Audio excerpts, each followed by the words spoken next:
tarde a todos. Eu, para não me sentir fora da casinha, como diz a música aí, eu sou cliente do Banco do Brasil, viu? Senão eu ia ficar por fora aí. Agradeço a NAB, especialmente a nossa amiga Denise, pela, sim, pela honra de estar aqui. Mais do que nada, estou aprendendo e sedimentando todos os conceitos que temos nós como conselheiros. Eu fui conselheiro da GEAP, e como a Graça disse aqui, o pertencimento, isso é nosso, já também dizer, isso é nosso, só que nós temos 90 patrocinadores. E essa convivência é uma convivência absolutamente difícil e que tem que ser e deve ser equacionada. Vou apertar aqui? Para lá, para cá. Para onde? Aqui? Conflito de tecnologia. Ou sou eu ou é o aparelhinho.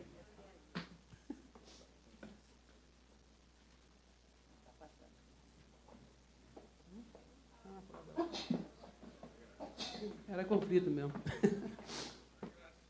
Veja só, eu costumo dizer que eu não vou dizer absolutamente nada inédito aqui. E eu sempre agradeço ao Dr. Google, né, porque depois do Ctrl+C, Ctrl+V, a informação está aí à nossa disposição. Algumas delas estarão aqui, e eu faço menção às leituras que fiz sobre esse assunto. Perdão, a gente tem que voltar um pouquinho.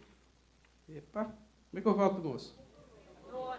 Voltou, todos conhecem o filósofo Marcelo Cortella, André Silveira, que faz estudos sobre os conselhos, Maria Valéria também, de Pernambuco, Inês Pirizária Raquel são de Blumenau e Antônio Carvalho da Fundação de Escola de Saúde Pública da Fiocruz.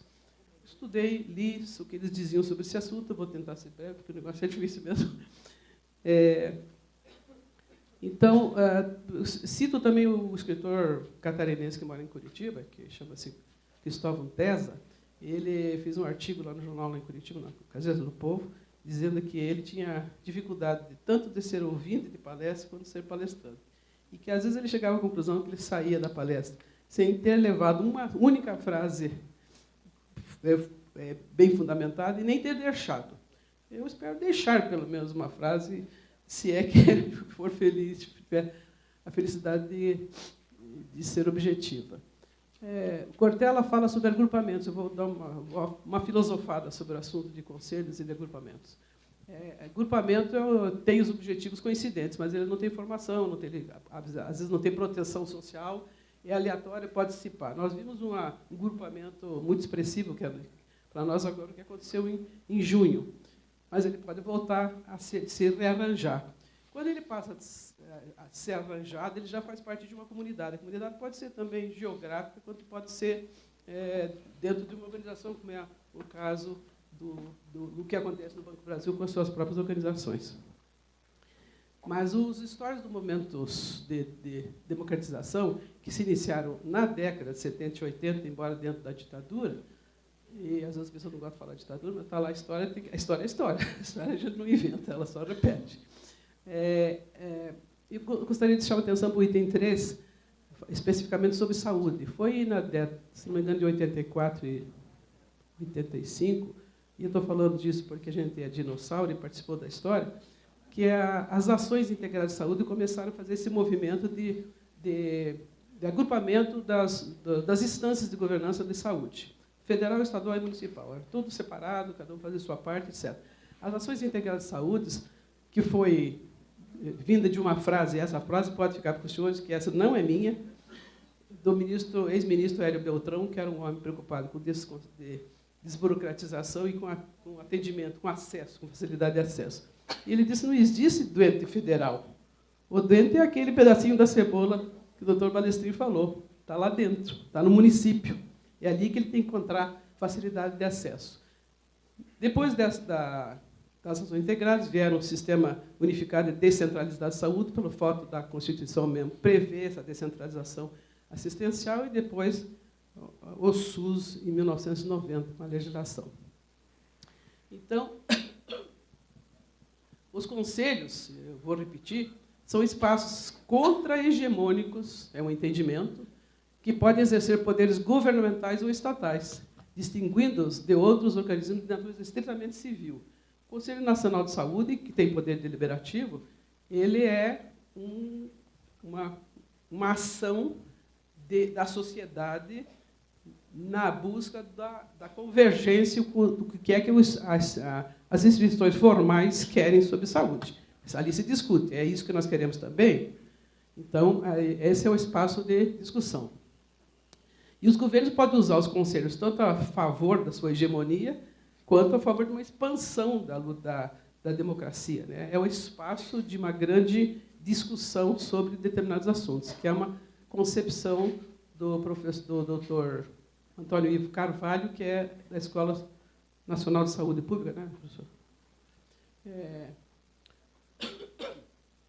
Os conselhos vieram encontrando um campo profícuo para que o poder estatal fosse aferido.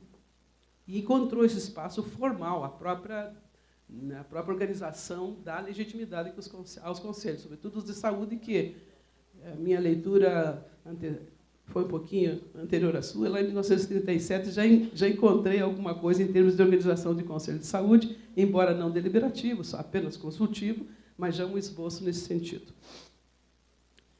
Há também depois uma discussão sobre a concepção do que é o conselho, né?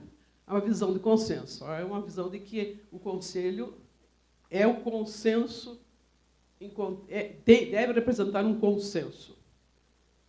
Uma visão que muitos se contradizem, porque o fato do conselho representar um consenso é que se considera um consenso, um conselho absolutamente que não faz contraponto, né? Esse consenso talvez não possa representar realmente a visão dos interessados, e sim uma visão institucional.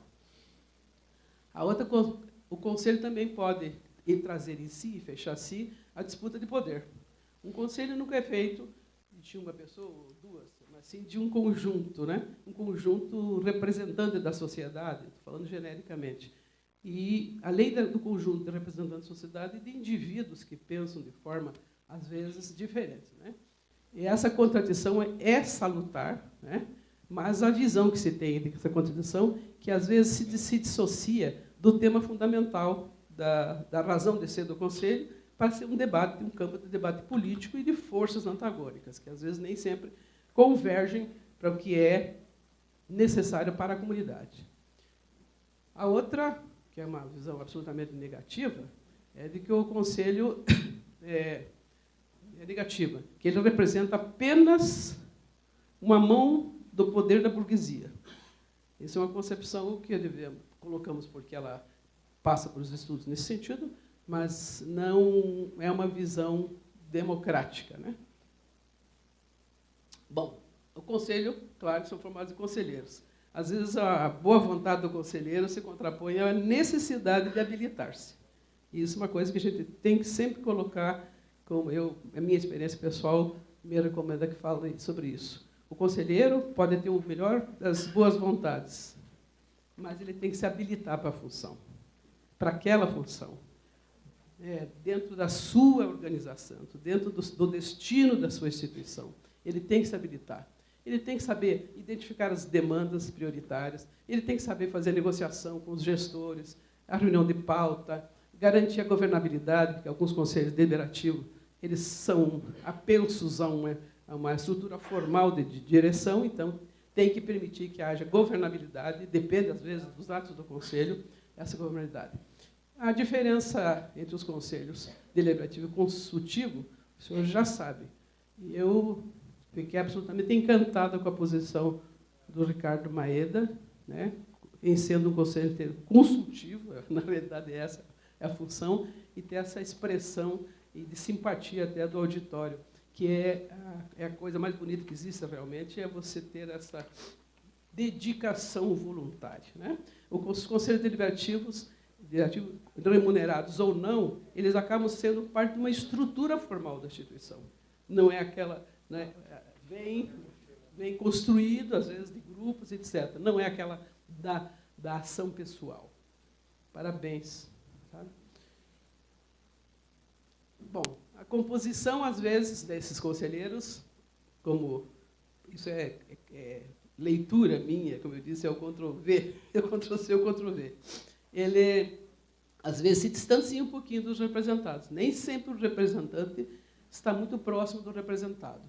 E ele também, às vezes, não faz, o conselheiro não faz adequadamente essa articulação com o seu representado, que dificulta, vamos dizer assim, o diálogo, né, das intenções.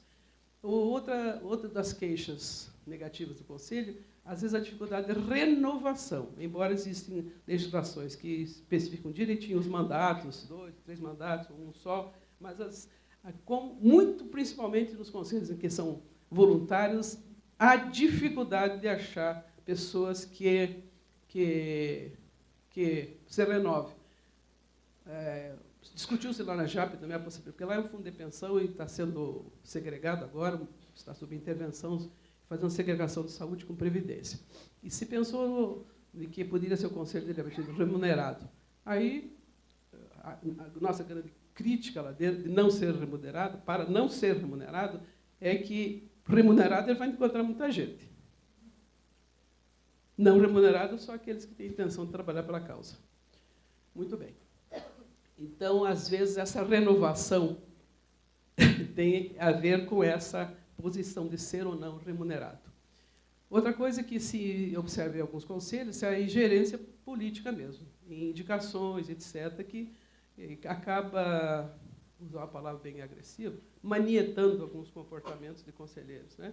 Essa ingerência de representação com cunho político. E outra coisa que o conselheiro tem que ter muita atenção,